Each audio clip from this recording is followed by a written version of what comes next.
G'day guys, welcome to the first proper video from Real Cider Reviews down here in the cider shed. The 3rd of June is World Cider Day, so to celebrate I'm going to be taste testing a range of ciders here that some people probably wouldn't call ciders, but for the sake of the argument, let's call them ciders for today. The category of flavoured ciders is very controversial. Some people say that apples are the only ingredient that goes into a cider, pears are the only ingredient that goes into a perry.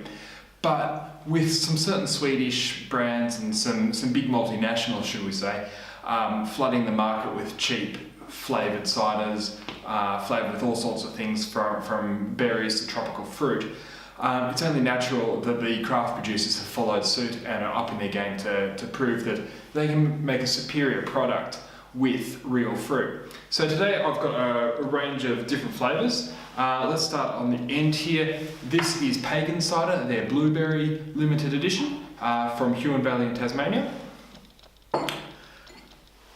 This mystery bottle is from Three Brothers in Canberra.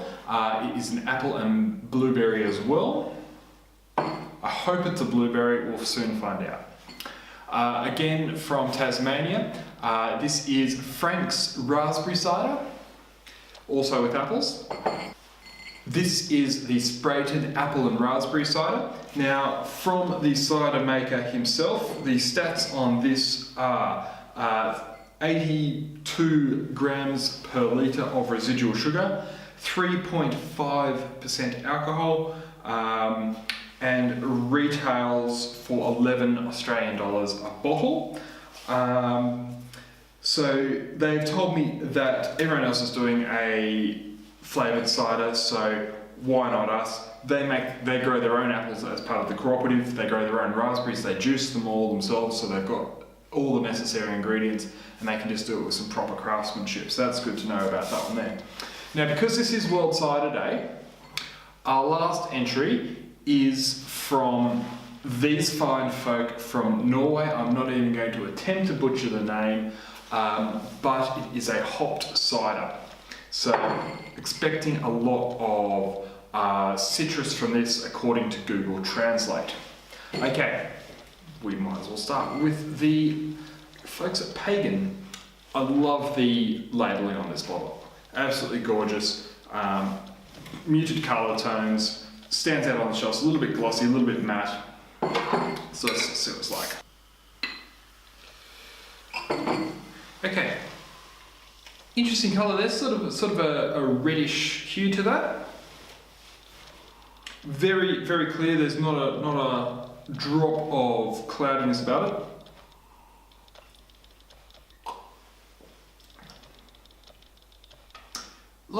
There's quite a bit of sourness about that.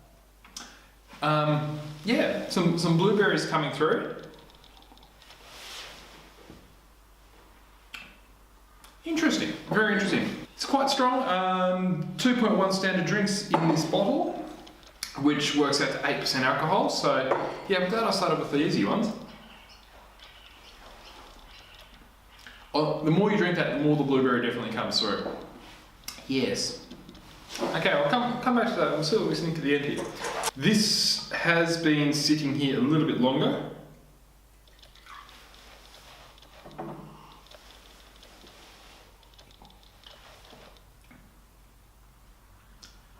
I'm not sure what this is, to tell you the truth. That colour is not suggesting much of a fruit blend in it. It does have a fairly heavy, I was going to say a Somerset type of cider scent about it, pretty barnhousey.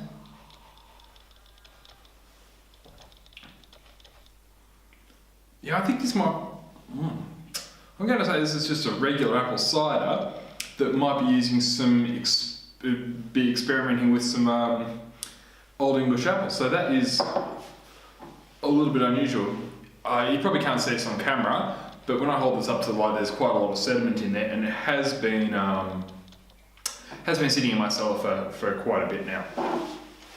So that is a bit of a spanner in the works, shall we say. Frank's.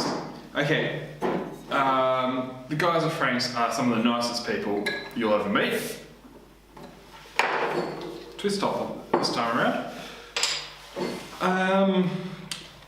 Raspberry, pear, I think there is a little bit of apple in here as well. No, I stand corrected. Heritage pears, so a little bit of perry flavour coming through. So I'm expecting a little bit more residual sweetness in this from the pears. Again, colour slightly more rosy, a lot more pinkish than the pagan. But I mean, raspberries, they're more red than blueberries. Ooh, yeah, okay, very nice here. A lot more fizz in this. Quite a bit sweeter, but not sweet in any way comparable to what you'd see in a multinational, let's call it a cider for economic reasons.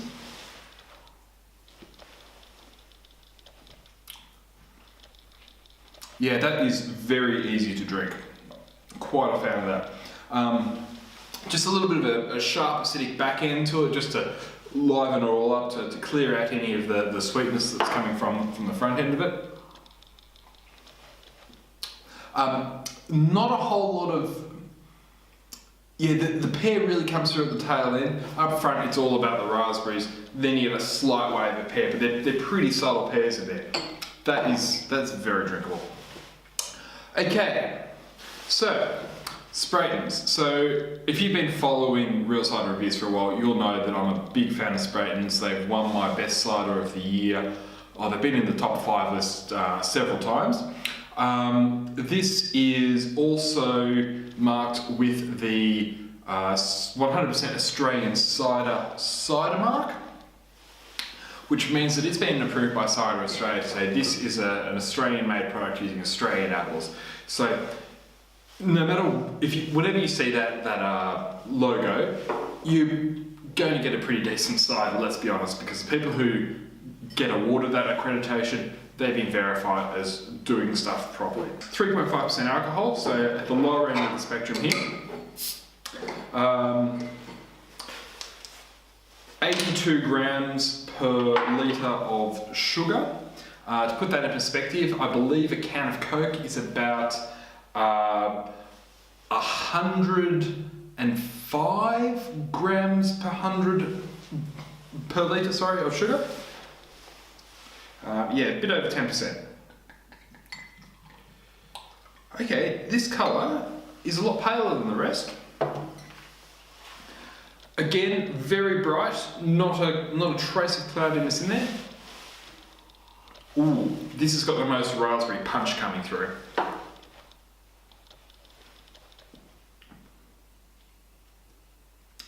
Super lively. There's a lot going on in there.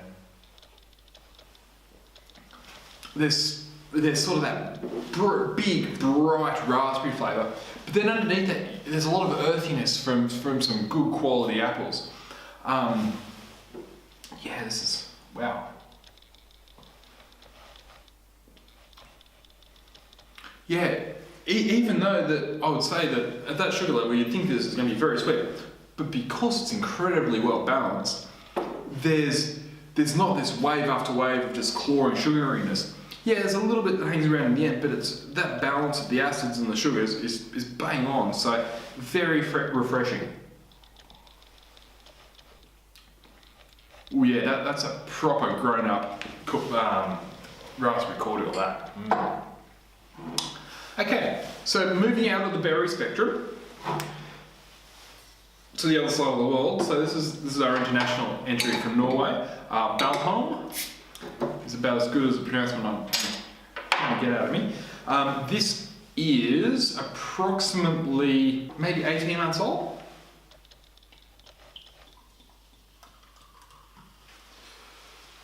So your more traditional apple cider coloured, there's a slight green tinge in there. I don't know if that's coming from the apples or coming from the hops in this. Okay, if you're a craft beer fan, you're instantly going to recognise that smell. Big, bright, citrusy hop smell coming straight in there. Yeah, one of the reasons why I drink cider is because I don't like hops. And that's why I don't drink much beer at all. But here, it is complementing a fair bit. It's really promoting the fresh citrusy vibe of the hops rather than a dank, musty hop flavour. There is still some of that mustiness coming through. Yeah, it's a B from me. It's not a gold star. I don't know why I'm not a fan of hops. Let's just leave it at that. I mean, I'll drink it. I think it needs to be a little bit colder than what I've served it here now. It is cellar temperature. It has been quite cold in my cellar, but I think it should be a little bit colder. So that's probably not making it sing. Okay, so to round things off here now, if I was to compare this to a raspberry pear cider from who makes one of those, Recordling, Copperberg, anything like this, you can just instantly tell that these are using proper homegrown fruit. The vibrancy of them is so much more than some of those big multinationals who are doing things like straight up using artificial flavours or using real juices but then boiling them down into a concentrate, shipping them to their production facilities and then reinvigorating them with water. When you do those type of processes, it's just a 2D flat experience, whereas these are full on in your face, just balls to the wall flavour town. Sprayed and knocked it out of the park. Franks, let me have a go at another Franks here. Very easy to drink as well. Yes, this is probably the wrong time of year. It's coming into winter, but they're working well. I'm very happy with it all. Okay, so we'll leave it there. If you like this video, give us a thumbs up. If you don't like this video, give us a thumbs down. Hit subscribe, and we'll see you next time in the cider shed. Thanks, guys.